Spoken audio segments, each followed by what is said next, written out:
Good day mga ka-CTF, ito naman yung tagapaglingkod si Marco. Ngayong umaga samahan niyo po ako sa isa namang community meeting sa ating mga asosasyon dito sa Dinagat Island. Pero bago po dyan, samahan niyo kami ni Nanay na maghanap ng aming uulamin. Ang sabi po nila ay marami po daw ditong shells at saka na pwede masarap po daw naggataan. Dito kami sa mga bakhawan. Ang dami po dito sa mangroves area. Inantay lang po namin na bumaba yung tubig at ito yung aming sadya. Itong shells na ito na sabi nila ay masarap daw masarap daw sa ginataan. Kaya ayan, kuha tayo ng kuha. Yung daladala ni Nanay, yung balde, yun yung aming pupunuin.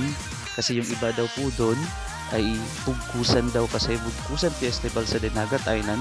Dadalhin po yung iba doon para i-display. Tsaka yung iba naman ay gagawin namin ulam. At ito na nga, mga alas 10 ng umaga ay meron na tayong community meetings. At saka yun nga, before tayo natapos yung meeting natin, ito na naman yung isang saluhan na napakaraming alimango, shrimp at saka iba pang mga seafoods. At ngayong at mga bandang alauna naman, biyahe na naman tayo sa isang community meeting sa ating Eco Groove Liner dito sa Albor, Libro. At ito ho sila yung mga community natin. Isang makabuluhang umaga po sa lahat at salamat po. Ingat ang lahat.